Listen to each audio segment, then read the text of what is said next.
Today's book is another class favorite. It's called Mike and the Magic Cookies, written by John Bueller and Susan Shade.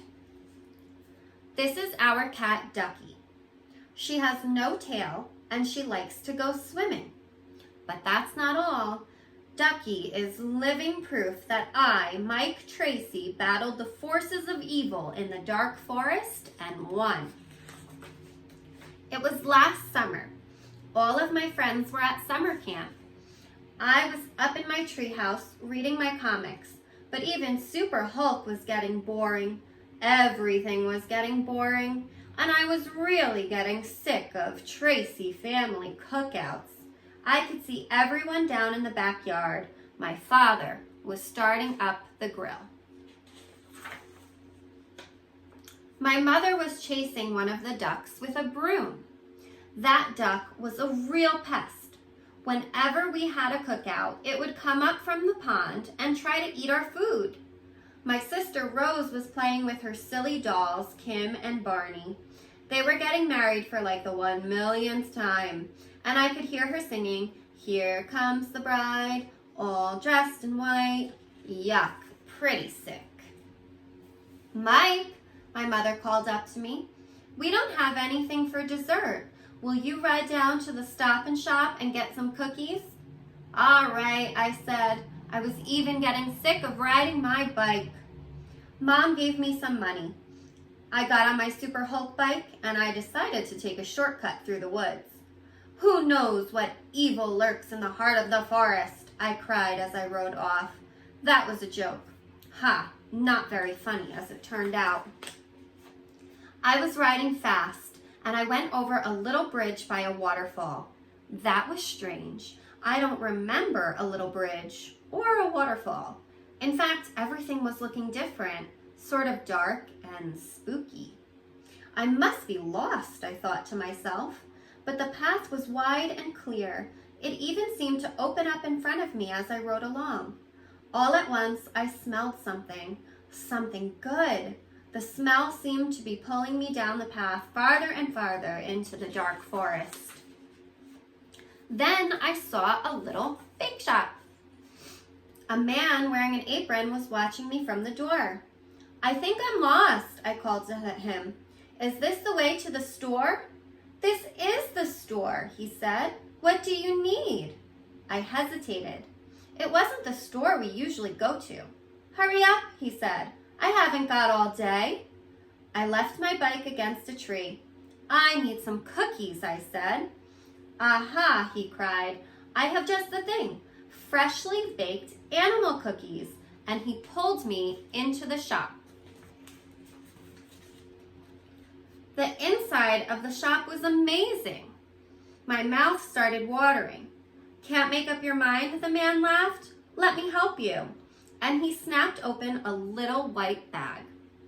"A rabbit for Mike," he said, "a pig for Rose, a chicken for Mrs. Tracy, and a nice frog for Mr. Tracy." The smell of the cookies was driving me crazy. I didn't even wonder how he knew my family's names. 25 cents each, the man said. "That will be $1. I gave him my dollar. He handed me the bag, and then he skipped out and held the door open for me. I hung back a little bit. The smell made me greedy, and I still had 2 quarters. Quickly, I got 2 more cookies, a cat and a gorilla. I put the money on the counter, and I followed the man out. "Have a nice day," he said to me, grinning.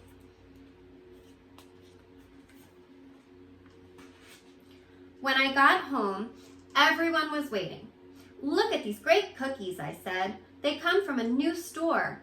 I took the cookies out and put them on a plate. There was the pig, the chicken, the frog, the rabbit, the gorilla, and the cat. Rose and my mother and my father all stared at the cookies. Their eyes got big and round. Dad licked his lips. Rose grabbed the pig cookie. She popped the whole thing into her mouth. My mother didn't say a word about waiting for dessert. She just picked up the chicken cookie, took a big bite, closed her eyes, and smiled.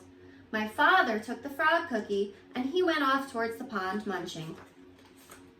That left the rabbit, the cat, and the gorilla. It almost seemed as if the rabbit cookie had my name on it, so I ate it. I didn't feel much like climbing up to my treehouse. I sat down on the grass. Sniff, sniff, the air was full of new smells. Sniff, sniff, sniff, it made my nose twitch. I put my nose down to sniff grass. Then I started eating it. This is really strange, I thought. I must be getting sick. I looked at myself in the car mirror. My nose was getting pink and my face was kind of pale. I think I'll tell Mom I'm sick, I decided, and I went to look for her. I passed my sister Rose, and she was laying in a mud puddle in her pink dress. That wasn't like Rose. Clean is her middle name. You better get out of there, I said. Dad is going to be real mad at you. But Dad didn't seem to mind. He was sitting in the water, in his good clothes, and he was making funny noises. He was ribbiting like a frog. Something strange was going on. Mom, I called, but there was no answer, just a squawk from behind the house. Then I saw her. She had made a nest in the wheelbarrow, and she was sitting in it. She clucked at me and shooed me away. Now I understood what was happening.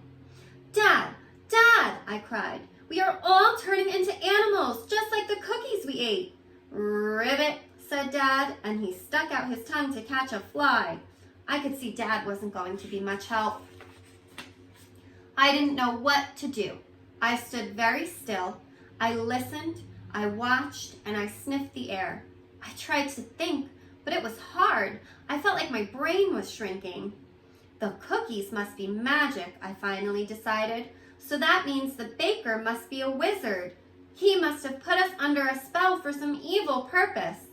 That was all the thinking I could do with my rabbit brain.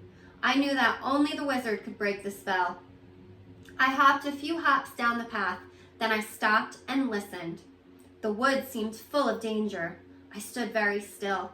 Nothing moved but my nose and my whiskers.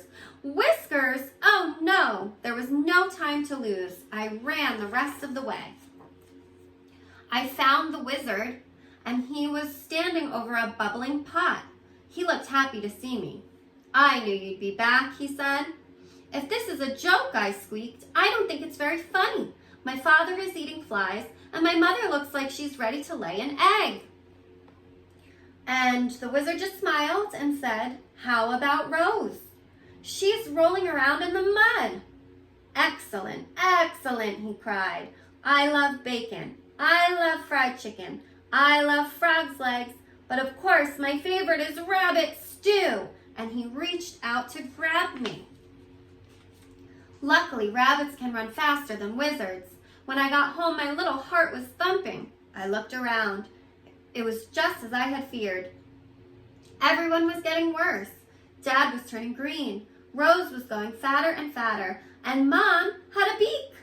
What could I do? I didn't know any magic. How could a mere boy in a rabbit body stop an evil wizard?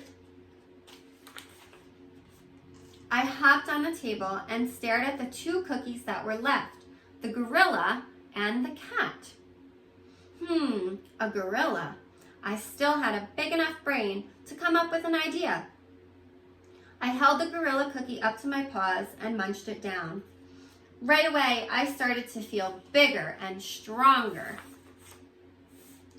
Boom, boom, boom, I pounded on my chest, and I stormed through the woods. The ground shook and little animals ran in fear. I came to the bake shop. Open up, I yelled, and there was no answer, so I kicked in the door. I caught the wizard just as he was trying to sneak out the back door. Not so fast, I said. I never gave you a gorilla cookie, the wizard said. How did you get one? Never mind, just give me some people cookies and make them Tracy's. Phooey, said the wizard. He took a bowl of batter and he threw in some pink powder into it. Then he spooned the batter into a pan and he made 4 cookies, a blob for each body, a blob for each head, blobs for arms and blobs for legs. When he took the cookies out of the oven, I said, let's see them. I wasn't sure he could be trusted. He showed me the cookies. They were Tracy's all right. I slapped $1 on the counter and ran home. Boom, boom, boom. Right away, I gave everyone their Tracy cookie. Rose gobbled hers up. She almost ate my fingers at the same time. Dad wouldn't even look at his. I lifted him out of the pond. No more flies until you eat this, I said. He ate it, but he looked mad. You'll thank me for this one day, I said. Mom pecked away at hers, and I ate mine. Soon we were all back to normal. I must have dozed off, my mother said. I had the strangest dream, all about eggs. That was no dream, I said. You were turning into a chicken. And I told them all about the evil wizard and the magic cookies. They looked at me like I was crazy. Sounds like make-believe cookies, said Dad. Then I remembered the last cookie. I can prove it, I said, looking for the cat cookie. It had been right there on the table. I moved some plates and stuff, and then I saw it. Well, at least part of it. Oh no, I cried. Someone ate the cat cookie. All that's left is the tail. Come on, Mike, stop this nonsense. My father took the tail and threw it on the fire. It made a fizzy pink pop. Just then, I heard a quack. It's that greedy duck again, my mother said. But there was no duck, just a white cat with an orange nose and orange feet and no tail. We all looked at the grill. The cookie tail was still fizzing a little. Then we looked at the cat. Oh my stars, said my mother. Mike was right. The duck ate the cat cookie, all but the tail. Quack, quack, quack, said the cat.